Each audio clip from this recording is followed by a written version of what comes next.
Bem-vindos a mais um vídeo. Eu vou produzir um vídeo diferente para responder a algumas perguntas que foram me feitas no Instagram. São perguntas que não posso responder por textos e que acredito que por vídeo ficaria mais dinâmico e poderia aprofundar mais, sem gastar muito tempo. Eu até acho que fazendo edições aqui no vídeo e gravando por áudio seja melhor, tá? Eu não sou nenhum mestre em edição de vídeo, mas é o que podemos. Vamos à primeira pergunta. Onde está a potestade de governo e magistério da igreja hoje em dia? Já começou bem, né? Com uma pergunta bem polêmica. Então, meu caro, eu realmente não sei, tá? Não sei. Isso nem os sedevacantistas, no fundo, nem os sedevacantistas, exceto os conclavistas, e nem mesmo na prática os efevistas podem responder essa pergunta, tá?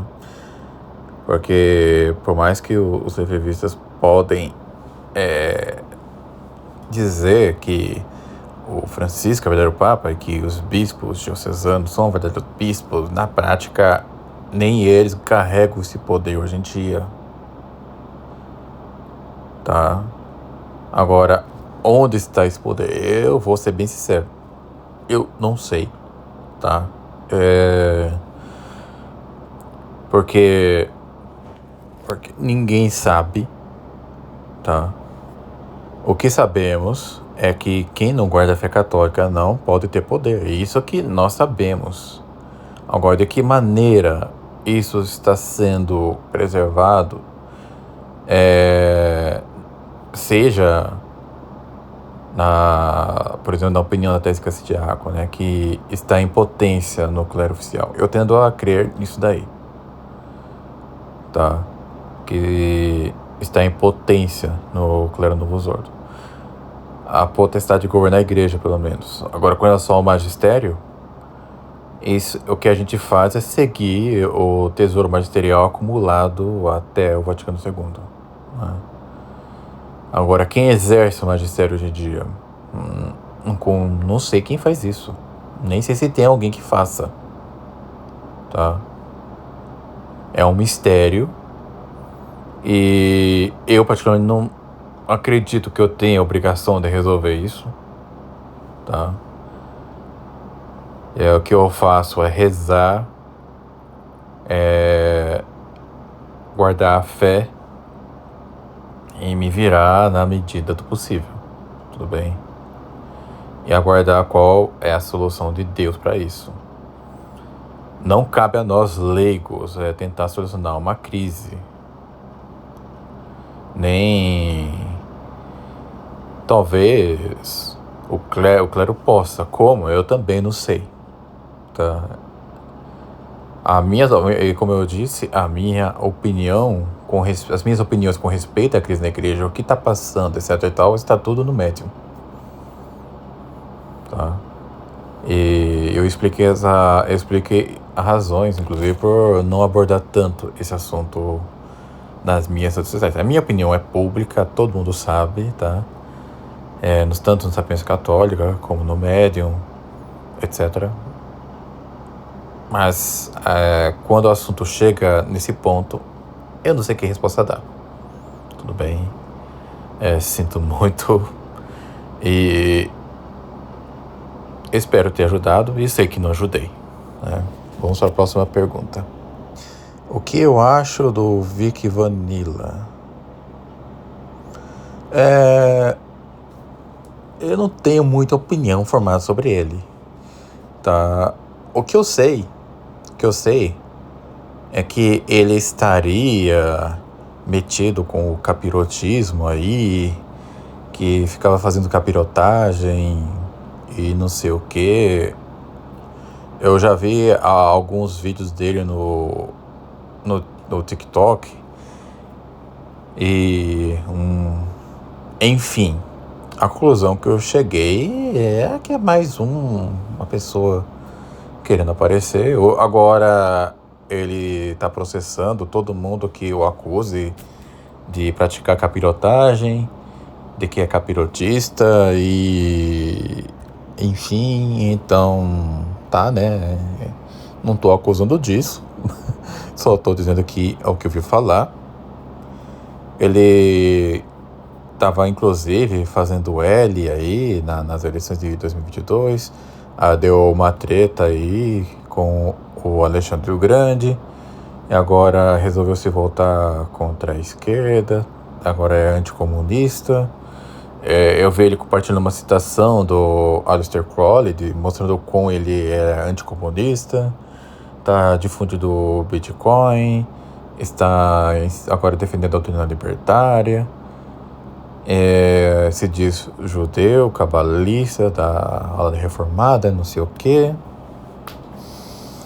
Então já tá um negócio aí que não faço a mínima ideia de quais são as convicções dele.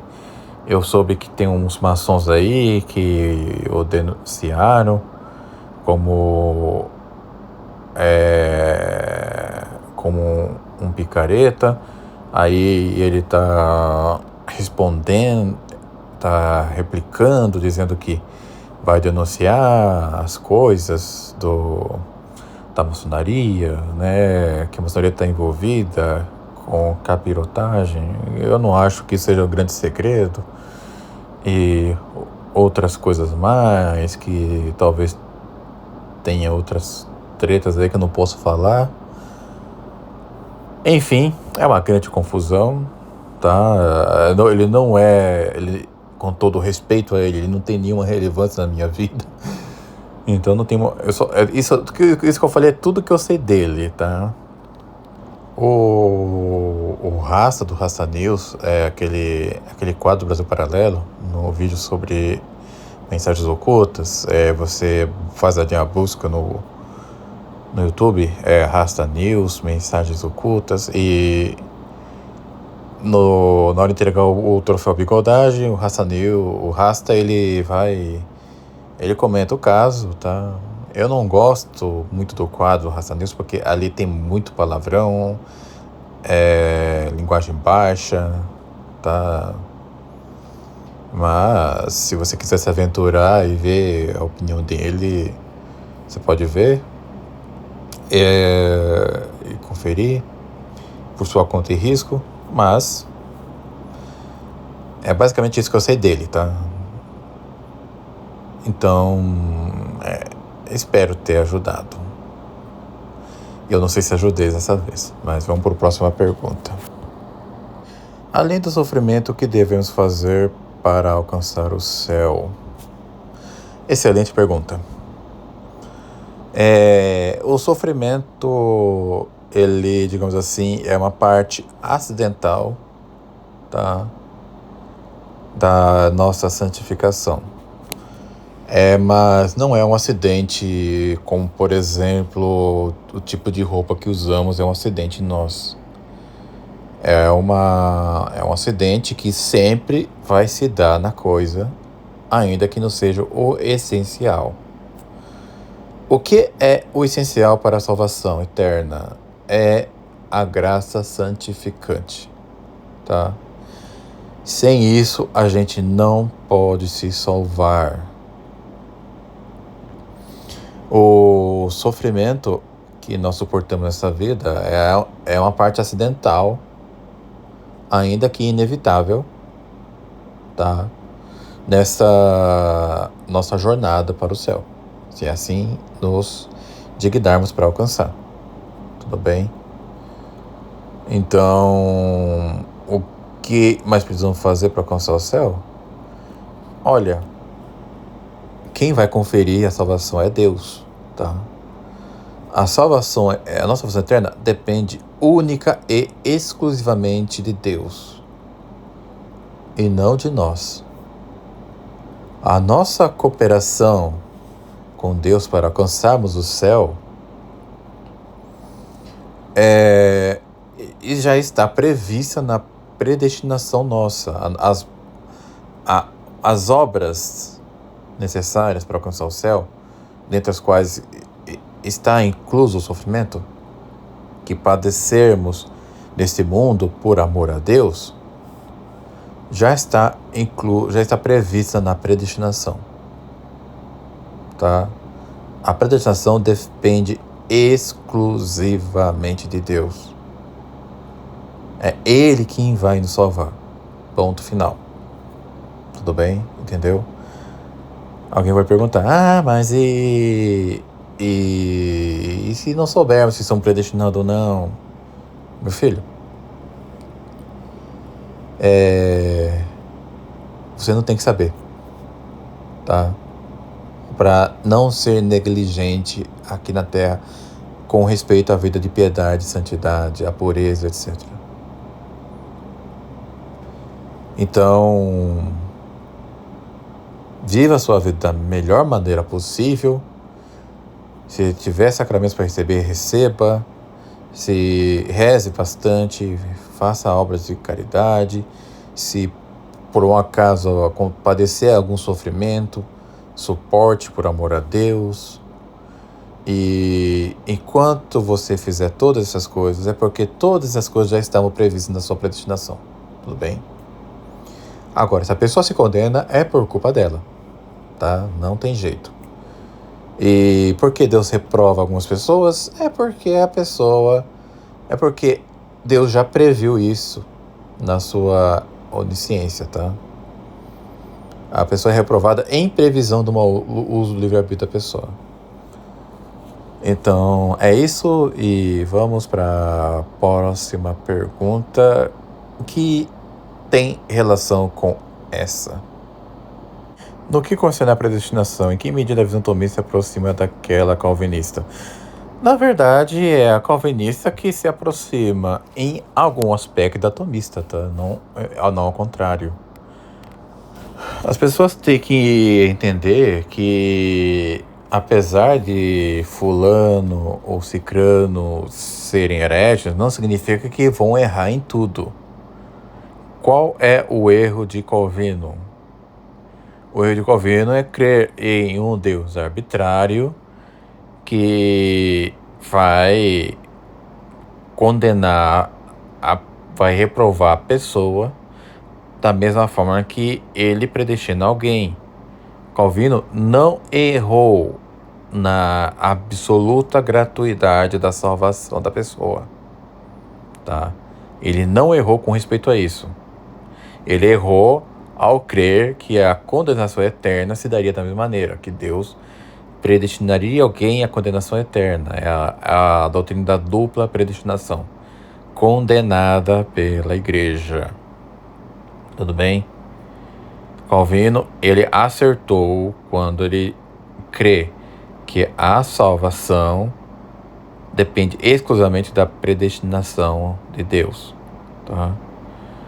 E, salvo engano meu, outro erro dele é achar que o sucesso material também seria um sinal de predestinação, o que isso nos leva à teologia da prosperidade que hoje impregna, né, as seitas neopentecostais. Mas isso é uma outra conversa, tá? Mas nesse ponto em específico de que a predestinação depende exclusivamente de Deus, ele não errou, tudo bem?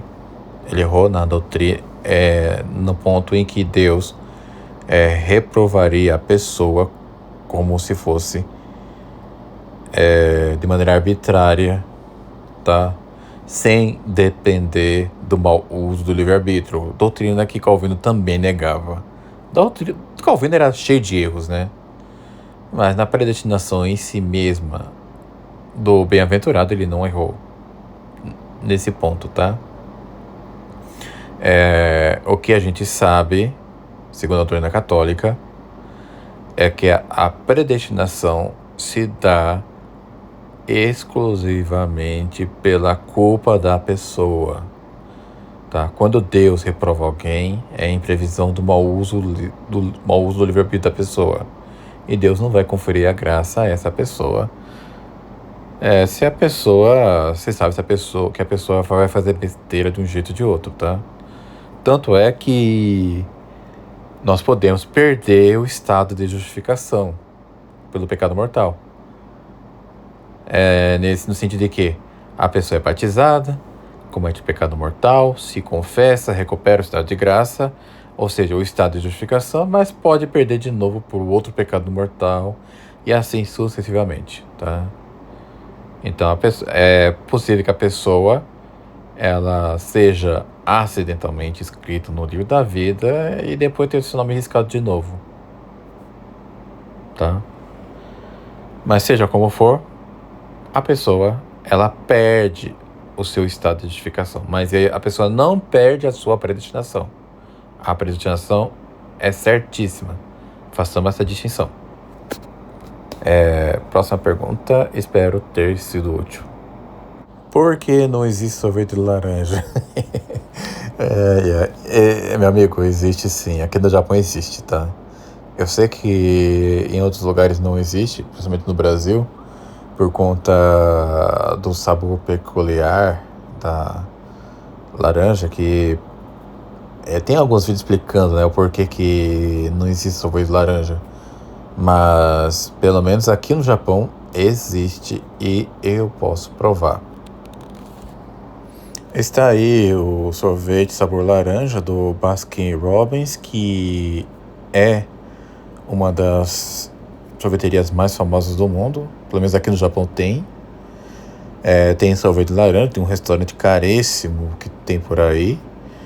Tem esse picolé da Parm, que é coberto de chocolate, mas de laranja. E tem esse sorvete de uma sorveteria lá da Coreia do Sul.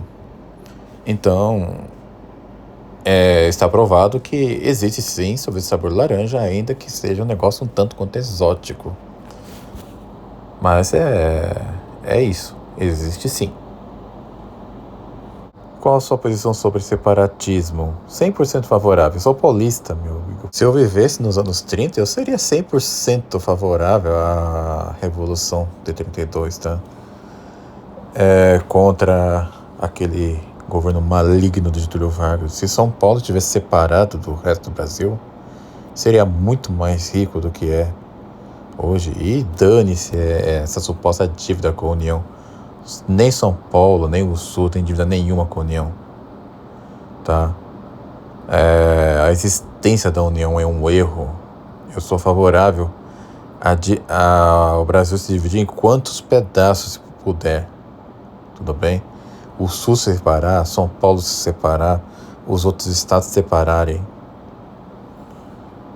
Porque essa centralização que há no Brasil, acabando com a autonomia dos estados, das cidades, é uma coisa que é demoníaca, é uma coisa diabólica, que só serve para centralizar poder na União, que é uma herança desse maldito Getúlio Vargas, que inclusive é objeto, essa figura asquerosa, maligna, é o pior brasileiro que já pisou nas terras do Tupiniquim. Aqui ele é objeto da próxima pergunta, inclusive, né? Por que não gosta do Enéas Carneiro, né? E Getúlio Vargas? Porque são dois esquerdistas, dois socialistas. Eu não sei, eu não sei porque tem gente tradicionalista que gosta desses dois, tá? São duas figuras que um não tem nenhuma relevância, tá? Tem péssimas ideias, que é o tal de Enéas Carneiro. Já vi, tem vídeo dele circulando aí, dizendo que é contra a pena de morte, tá? Ele é contra privatizações, ele é contra um monte de coisa. Ele é um estatista de mão cheia, como todo político do Brasil, tá? Que acha que Estado é a solução para tudo, tá? Tem tal problema, o Estado tem que investir nesse problema, na solução desse problema. Tem tal coisa, o Estado tem que resolver tal coisa, tá? O Enéas, ele era extremamente estatista, tá? Ele era um socialista. E mais socialista que Enéas é só esse servo do inferno, tá? Chamado Getúlio Dornelles Vargas. O pior brasileiro de todos os tempos. O pior de todos, tá? Ele é pior do que o Lula, ele é pior do que a Dilma, ele é pior do que os militares aí. O Brasil nunca teve um chefe de estado que prestasse, tá? Talvez, com exceção da Rainha Isabel, Princesa Isabel, que foi para um período efêmero, né? E também tem Dona Maria I, né? Era pré-independência, mas foi por períodos efêmeros, tá? O resto é só desgraça. Desgraça atrás de desgraça. E no meio de tanta desgraça, Getúlio Vargas se destaca em ruindade. A pessoa fica falando, ele desenvolveu a indústria nacional. Ele não desenvolveu a indústria nacional. O que ele fez foi favorecer oligarcas gastando o dinheiro dos outros, como todo político faz, tá? Então, pelo amor de Deus, gente, vamos parar de exaltar essas figuras, tá? Principalmente político, pelo amor de Deus, exaltar político eu não vou nem completar para não falar palavrão, tudo bem? Getúlio Vargas destruiu a autonomia dos estados. Getúlio Vargas, na prática, legalizou o aborto em caso de estupro. E outras coisas mais. Ele fundou trocentas estatais. Foi ele que fundou essa porcaria chamada Petrobras, que só serve para caber de emprego e monopolizar o mercado de petróleo no Brasil, tá? Getúlio Vargas, ele deixou uma herança maldita no Brasil que perdura até hoje e ninguém soluciona. Eu acho que ninguém vai solucionar até o final dos tempos, tá? O Brasil não tem jeito mesmo, tá? Esses tatinhos do Brasil, eu acho que não se resolveria nem se o Milei assumisse o cargo, porque já criaram uma Constituição que preconiza, né, petrificou o estatismo na política brasileira. Essa Constituição que não serve para porcaria nenhuma.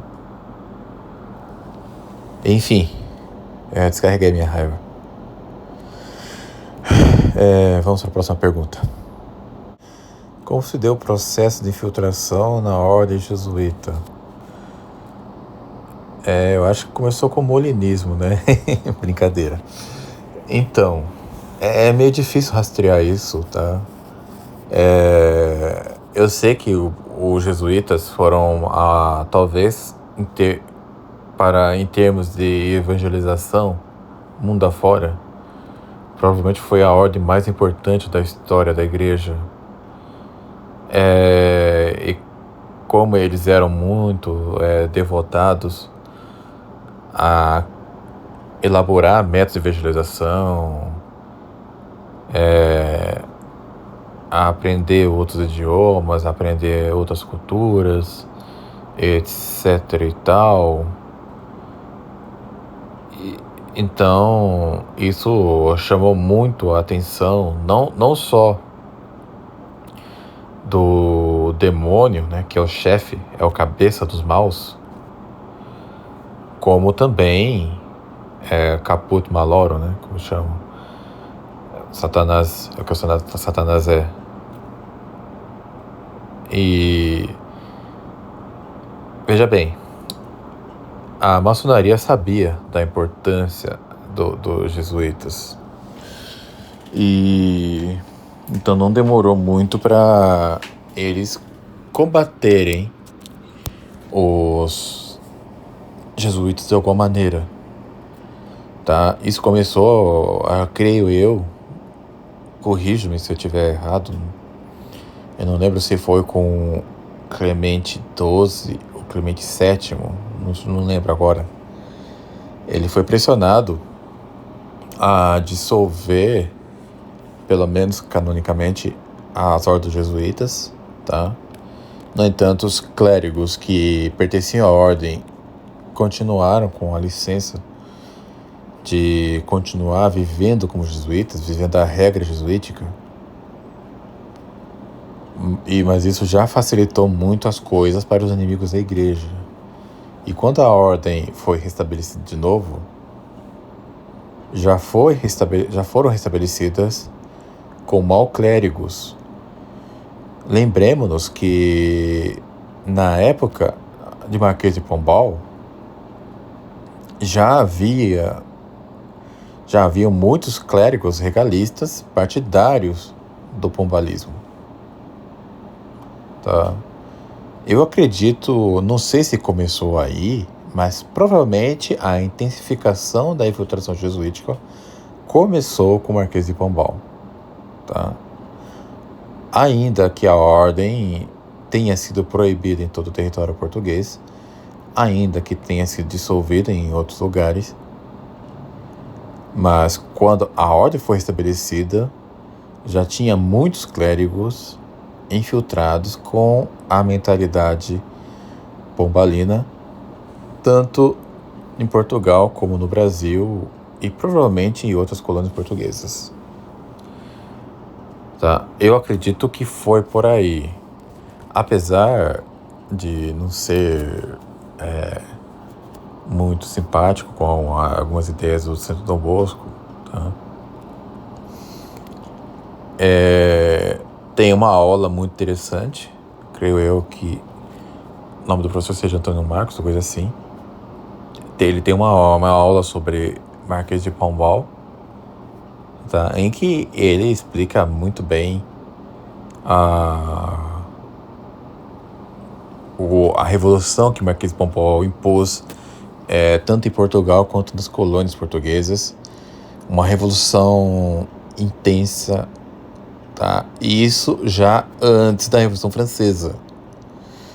O que significa dizer que os jesuítas já estavam infiltrados antes da Revolução Francesa, tá? Ok, amigos, eu fui conferir nas minhas fontes aqui, descobri que foi Clemente XIV quem dissolveu as ordens jesuítas em 1773, ou seja, após a Revolução Pombalina. E peço perdão pelo meu lapso, tá? Porque eu gravei esse áudio no improviso. Mas eu estive certo de que a infiltração na ordem dos jesuítas foi realmente antes da Revolução Francesa e até mesmo antes da dissolução de Clemente XIV. É isso aí. Vamos para a próxima pergunta. Como provar para um cético a existência da alma? Então, diz o adágio de que para um crente nenhuma evidência é necessária, mas para um cético nenhuma evidência é suficiente. Mas vamos lá. O nosso corpo tem 5 sentidos externos, 4 sentidos internos e o intelecto, sendo que o intelecto ele consegue operar independentemente do corpo, ainda que seja dependente dos fantasmas formados a partir dos dados obtidos através dos sentidos externos, né? No entanto, uma vez obtidos esses dados, essas impressões, tá? O nosso intelecto consegue trabalhar, operar sem a necessidade dos sentidos, das impressões corpóreas. Por exemplo, para uma pessoa que enxergou e ouviu, tá? Que recebeu nesse sentido as impressões sensíveis, os dados desses sentidos, e depois que já compôs os fantasmas dos quais vai obter, vai aprender a cuidar dessas coisas e para assim realizar as operações intelectuais. Uma vez obtido tudo isso, se acontecer dessa pessoa ficar cega e surda, o seu intelecto não vai deixar de funcionar, ainda que a sua racionalidade passe a se manifestar de uma maneira menos perfeita do que antes. Entendeu? Se nós não tivermos alma, isso não explicaria como é que não apenas nosso corpo possa ser animado, movido por conta própria, sem padecer a corrupção após a morte, como também não explicaria como o nosso intelecto consegue descobrir coisas, encontrar soluções, formular silogismos, formular outras argumentações, formular juízos, apreender a essência das coisas, aprender a cuidar das coisas a partir das suas propriedades, descobrir a causa final das coisas que são fabricadas, entre outras maravilhas que apenas o intelecto consegue realizar. Tá? Atribuir à matéria as nossas operações, tá? Ou as fontes materiais, ou energia, ou seja lá o que for, não explica sequer a capacidade do homem compor uma poesia, nem consegue explicar como é que eu consigo gravar esse vídeo aí para ajudar alguém a argumentar a favor da existência da alma. Tá? Mas é o que eu posso dizer. A alma, ela confere ao corpo animal do homem uma potencialidade que não pode ser explicada a partir de causas materiais. Tudo bem? É tudo decorrente da causa formal, que é negado pelos céticos. Por fim, é isso, meus amigos. Eu espero que vocês tenham gostado deste vídeo, tá? Considere ajudar o canal com o Pix e a chave do Bitcoin aí. E me siga nas outras redes sociais. Fica com Deus. E quem sabe eu grave um outro vídeo neste formato.